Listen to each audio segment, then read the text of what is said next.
Hello friends, आपका स्वागत है मेरे चैनल पे। आई होप आप सब अच्छे होंगे और इस पैंडमिक के टाइम पे अपना और अपनी फैमिली का ख्याल रख रहे होंगे।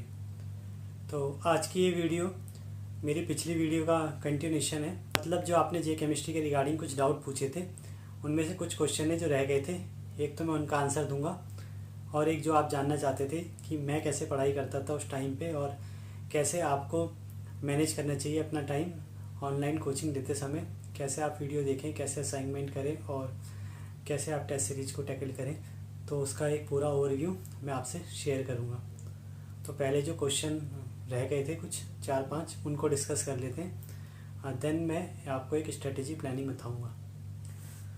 तो एक क्वेश्चन ये था कि इंस्टॉलमेंट में अगर हम कोर्स लें तो कितना टाइम लगता है दूसरी इंस्टॉलमेंट के लिए। जनरली जे केमिस्ट्री में 2 इंस्टॉलमेंट है, तो आई थिंक 2 मंथ्स के गैप के बाद आपको सेकेंड इंस्टॉलमेंट मिल जाती है। और साथ में आप ये भी पूछ रहे थे कि अगर आपको इंडिविजुअल कोर्स बाय करना हो तो सबसे बढ़िया कोर्स कौन सा बाय करना रहेगा। तो मैं आपसे कहूँगा कि आप फिज़िकल केमिस्ट्री को सबसे पहले बाय करें, और अगर आपको 2 लेने होंगे तो आप फिज़िकल केमिस्ट्री और इनऑर्गेनिक को बाय करें। ऑर्गेनिक को आप थोड़ा छोड़ सकते हैं, यानी आप क्या करें कि ऑर्गेनिक को जहाँ भी आपको कंटेंट मिले या थोड़ा बहुत जहाँ से पढ़ सकते हैं आप वहाँ से पढ़ें, और ऑर्गेनिक को बाय नहीं भी करेंगे तो चलेगा अगर आपको सिर्फ 2 ही करने तब। आप सेकंड क्वेश्चन है, आप ये पूछ रहे थे कि गेट और नेट के कोर्स में क्या फ़र्क है। तो मैं आपको बोलूँ कि जहाँ तक मुझे लगता है और मैंने भी देखा था कि गेट और नेट के कोर्स में कोई फ़र्क नहीं है। बस फ़र्क इतना है कि वैलिडिटी का। गेट के कोर्स की वैलिडिटी ज़्यादा होती है और कोर्स वो बिल्कुल सेम होता है, और नेट की वैलिडिटी 6 मंथ की होती है या एग्ज़ाम तक की होती है। तो सिर्फ वैलिडिटी का फ़र्क है, बाकी कुछ भी कंटेंट का कोई फ़र्क नहीं है। सेम कोर्स आपको प्रोवाइड होता है। तीसरा है, एक बच्चे ने बोला था कि आप फिज़िकल केमिस्ट्री का रिव्यू करें जे केमिस्ट्री का। तो मैं आपको कहूँगा जे केमिस्ट्री का फिज़िकल केमिस्ट्री ही सबसे बढ़िया है। अगर आप ओवरऑल तीनों कोर्स को देखें, ऑर्गेनिक, इनऑर्गेनिक और फिज़िकल में, तो मैं कहूँगा फिज़िकल केमिस्ट्री ही सबसे बढ़िया है। और फिज़िकल केमिस्ट्री अगर आप वहाँ से अच्छे से कवर कर लेते हैं तो वो आपकी ज़रूर हेल्प करेगा एग्ज़ाम में। और ऑर्गेनिक का ऐसा है कि ऑर्गेनिक भी मैडम काफ़ी अच्छा पढ़ाती हैं, पर मुझे लगता है फिर भी क्वेश्चन अटैम्प्ट करने में ऑर्गेनिक का एग्ज़ाम में थोड़ा डिफ़िकल्ट पड़ता है, क्योंकि नेचर ऑफ सब्जेक्ट इस तरीके से। इसलिए आप सबसे बेस्ट फिज़िकल केमिस्ट्री है, आप उसको आंखें बंद करके परचेस कर सकते हैं। क्वेश्चन है, आपने बहुत सारे बच्चों ने पूछा है कि कंटेंट के अलावा भी सर कुछ एक्स्ट्रा बुक पढ़नी पड़ेगी, या आप टेस्ट असाइनमेंट जो भी दे रहे हैं उसके अलावा भी आपको कहीं से और क्वेश्चन सॉल्व करने पड़ेंगे। तो मैं आपसे ये कहता हूँ कि इतना टाइम तो आपके पास है नहीं 6 मंथ के अंदर अगर आपको JRF निकालना है कि आप इतनी सारी चीज़ें कर लेंगे, तो प्लीज़ आप कंटेंट को ही फॉलो करें। कंटेंट काफ़ी इनफ है, आपको कोई बुक पढ़ने की ज़रूरत नहीं पड़ेगी। और सेकंड थिंग, असाइनमेंट और क्वेश्चन भी इतने सारे हैं। आई थिंक अगर आप टोटल सारे क्वेश्चन मिला लेंगे तो 2500 से ऊपर हो जाते हैं, तो ये काफ़ी इनफ है प्रैक्टिस करने के लिए। तो आपको कहीं दूसरे टेलीग्राम चैनल या कहीं दूसरे नोट्स से प्रैक्टिस करने की ज़रूरत नहीं है। आप उन्हें भी प्रैक्टिस करेंगे तो आपके सारे प्रीवियस ईयर भी कवर हो जाएंगे, और जो भी डिफरेंट टाइप के कॉन्सेप्ट आते हैं वो भी ऑलमोस्ट कवर हो जाएंगे। तो आप सिर्फ अगर मैडम के कंटेंट में भरोसा करेंगे तो वो भी इनफ है। कई बच्चे पूछ रहे थे कि सर टेस्ट सीरीज़ लेनी चाहिए या क्वेश्चन बैंक लेना चाहिए। तो मैं आपसे ये कहना चाहूँगा कि अगर आप लास्ट टाइम में यानी एग्ज़ाम देने से 2 मंथ्स पहले पूछ रहे हैं या 1 मंथ पहले पूछ रहे हैं, तो आप टेस्ट सीरीज़ ही बाय करें। टेस्ट सीरीज़ आपके लिए सही रहेगा।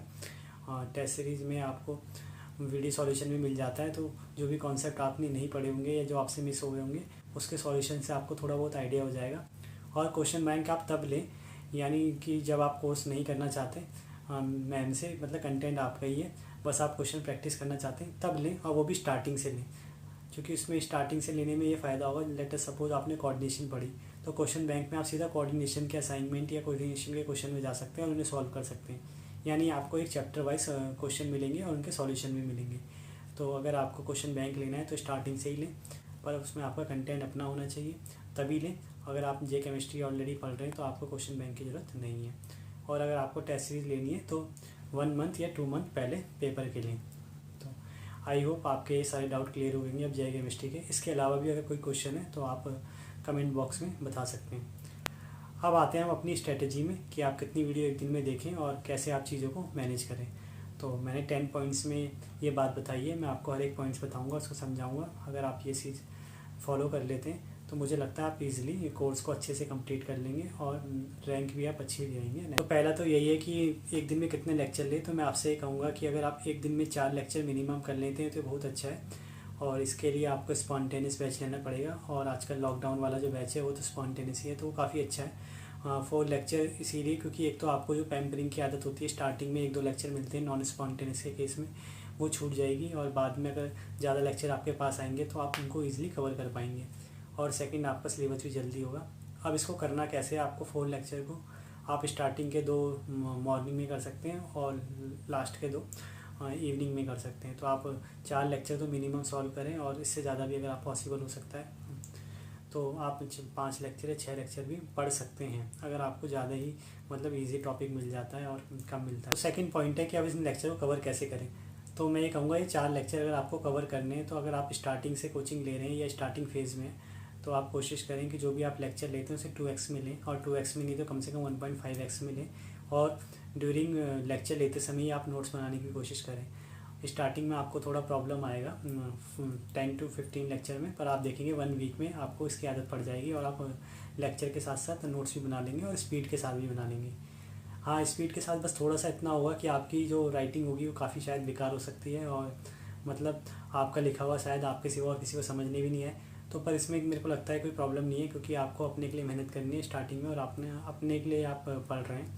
तो ये 6 मंथ अगर आप खुद को दे देंगे तो ज़्यादा अच्छा है। इनफैक्ट ऐसा ना करें कि आप बहुत खूबसूरत नोट्स बनाएं, फूल पत्ती बनाएं, और अपना टाइम पूरा नोट्स बनाने में निकाल दें, और रिवीजन का टाइम भी आप खा जाएं, और अपना एग्ज़ाम की प्रिपरेशन का टाइम भी पूरा बर्बाद कर दें। तो कोशिश करें कि नोट्स बहुत तेज़ी से बनाएं। और थर्ड है कि अब थोड़ा सा मैं आपको टाइम डिवाइड करके दे देता हूँ। अगर आपको मैं बताऊँ वीडियो आप देखेंगे मतलब 4 लेक्चर की, तो इट विल टेक, मान लेते हैं आपको 4 to 5 आवर्स मिनिमम लगेंगे। एक दिन में 5 आवर्स आप वीडियो देखने में लगाएं, और अगर 6 आवर्स मान लेते हैं मैक्सिमम 6 आवर्स देखने में लगाएं। देन आप असाइनमेंट और वीडियो सॉल्यूशन जो भी आपको मिलेंगे असाइनमेंट के, उसके लिए आप 2 आवर्स मान लीजिए कि आप 2 आवर्स उसमें लगाएं, 8 आवर्स ही हो गए। और नेक्स्ट जो 2 आवर्स हैं आपको सिर्फ रिवीजन करना है, यानी आपने जो एक दिन में पूरा पढ़ा है उसको आप रिवाइज जरूर करें। तो आपको एक दिन का अगर आप 10 आवर्स का प्लान बना लेते हैं, तो अगर पेपर आपका अक्टूबर-नवंबर में भी हुआ आने वाला, तो मुझे लगता है आप उसके लिए भी तैयार हो जाएंगे, और वो भी निकालने के आप काबिल हो जाएंगे।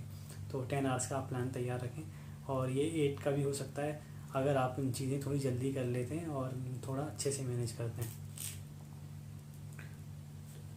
फोर्थ पॉइंट है, मैं आपसे ये कहूँगा कि रिवीजन आप मस्ट है, रिवीजन आप ज़रूर करें, रिवीजन बिल्कुल भी ना छोड़ें। रिवीजन की वीडियो मैं ऑलरेडी अपलोड कर चुका हूँ, उसको मैं आई बटन में डाल दूँगा, जहाँ पे आप डेली रिवीजन, वीकली रिवीजन और मंथली रिवीजन कैसे करना है उसका बारे में आप जान सकते हैं। फिफ्थ पॉइंट है, मानो आपने अभी बैच ज्वाइन किया है और स्पॉन्टेनियस बैच लॉकडाउन वाला, और आपको प्रिपरेशन करनी है सितंबर में या अगस्त में जो पेपर होगा उसके लिए। वैसे तो पेपर का भी एग्जैक्ट डेट भी नहीं पता, पर हम थोड़ी देर के लिए मान लेते हैं अगस्त और सितंबर के लिए।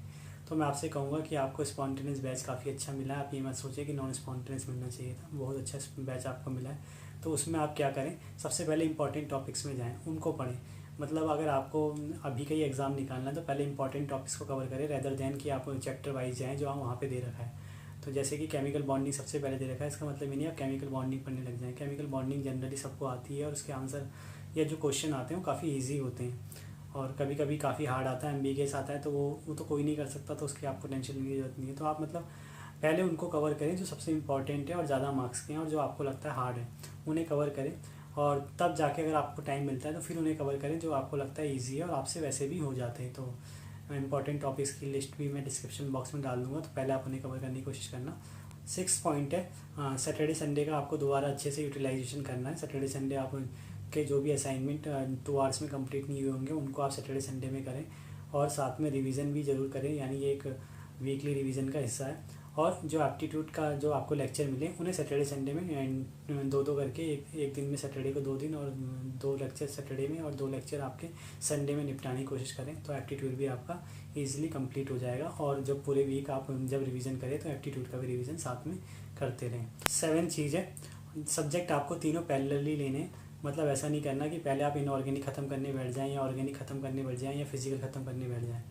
कोशिश करें कि आप तीनों सब्जेक्ट को पैरेलल लें, और अगर आप कभी एक सब्जेक्ट को चुनते भी हैं तो ऑर्गेनिक को प्लीज़ पहले मत चुनना। मैं आपसे ये कहूँगा आप फिजिकल को सबसे पहले चुनना, देन इनऑर्गेनिक को, देन ऑर्गेनिक को, और तीनों को साथ लेके चलना। और ऑर्गेनिक में थोड़ा क्या कहते हैं सिलेबस थोड़ा वाइड है, तो उसमें आप पहले स्पेसिफिक पढ़ने की कोशिश करें आने वाले एग्ज़ाम के लिए, क्योंकि क्या पता ऐसा भी हो सकता है कि आप ऑर्गेनिक के सिलेबस में ही फंस जाओ और तब तक एग्ज़ाम आ जाए। तो उसमें पहले आप काफ़ी स्पेसिफिक पढ़ने की कोशिश करें और इनऑर्गेनिक और फिजिकल को तो पूरा करने की कोशिश करें टाइम से पहले। 8th पॉइंट है, आपको ड्यूरिंग प्रिपरेशन हमेशा ऐसा लगेगा कि आपसे नहीं होगा, और ये लेक्चर भी जब आप एक साथ देखेंगे 300 400 या आप जब रोज़ प्रिपेयर भी करेंगे कितनी भी चाहे 4-5 लेक्चर लें तो 5-10 दिन में ज़रूर आपको ऐसा लगेगा कि आपसे नहीं होगा, इतना सारा सिलेबस अभी भी है।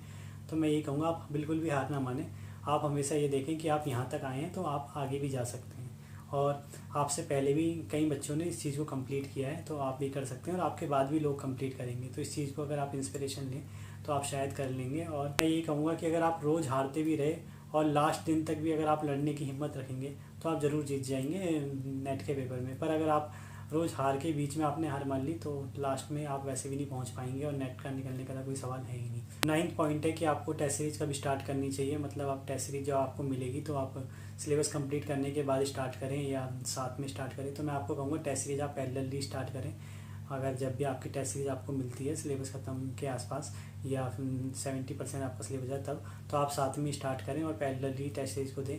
मतलब आप टेस्ट सीरीज के लिए सिलेबस को ना छोड़ें और ना सिलेबस के लिए टेस्ट सीरीज को छोड़ें, दोनों चीज़ को आप याद रखना। ये मैं टेस्ट सीरीज वाली वीडियो में कह चुका हूँ, इसको थोड़ा आप ध्यान रखना। आप अब लास्ट पॉइंट है कि कभी कभी मानो आप पे टाइम बच जाता है या आप समय से पहले चीज़ें कर लेते हैं, तो तब आपको क्या नई बुक पढ़नी चाहिए, या जो सिलेबस आपको समझने नहीं आ रहा, जो कंटेंट आपको समझने नहीं आ रहा उसे बुक से पढ़ना चाहिए और या बाहर से क्वेश्चन करना चाहिए।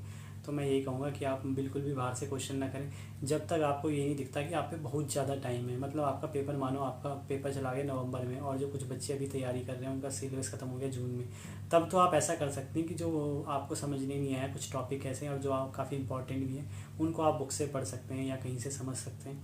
और पर क्वेश्चन बिल्कुल भी आप बाहर से सॉल्व ना करें, इस बात का ध्यान रखें। मतलब आप चीज़ें तो समझ लें और कंटेंट को अच्छे से तैयारी कर लें, पर क्वेश्चन से प्रीवियस ईयर ही करें, और जो भी असाइनमेंट आपके कोचिंग में गिवन है आपको उन्हें कंप्लीट करें तो ज़्यादा बेटर रहेगा, रेदर देन आप चीज़ों को क्या कहते हैं जगह जगह से करें।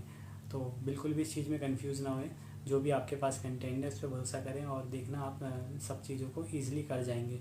और तो ओवरऑल मैं आपसे यही कहना चाहूँगा, जब आप पहले दिन कोर्स परचेज़ करेंगे या किसी भी कोर्स को लेंगे, चाहे वो किसी भी कोचिंग का हो ना, XYZ, चाहे वो अनअकैडमी का हो, कैम अकेडमी का हो, टेस्ट सीरीज वो जे केमिस्ट्री का हो, मैथ कैम का हो, कहीं का भी हो। और तो आप ये देखेंगे पहले दिन आप जब खड़े होते हैं तो आपको 500 लेक्चर या 400 लेक्चर समथिंग दिखेंगे, पर यही लेक्चर आप जब 5th मंथ पे सोचेंगे तो ये ख़त्म भी हो जाएंगे। ऐसा नहीं है कोई भी कोर्स बनाए तो वो ख़त्म होने के लिए बनाए। यानी जब आप पहाड़ में ट्रैकिंग करते हैं तो आप देखते हैं आप सबसे नीचे होते हैं, तो ऐसे भी लोग होते हैं जो लास्ट तक भी पहुंचते हैं और आप भी लास्ट तक जा पाते हैं जब आप धीरे धीरे चढ़ना स्टार्ट करते हैं। तो इस चीज़ का ध्यान रखें, चीज़ें धीरे धीरे ही होती हैं, और पर हमें कंसिस्टेंसी उनके पीछे लगना पड़ता है। तो आप पहले दिन से बिल्कुल भी हार ना माने और धीरे धीरे चीज़ों को बस रोज़ करते रहें। तो सो आई होप आपको ये वीडियो अच्छी लगी होगी, और आगे भी ऐसी इन्फॉर्मेटिव वीडियो देखने के लिए चैनल को सब्सक्राइब करें, वीडियो को लाइक करें और शेयर करें। Thank you.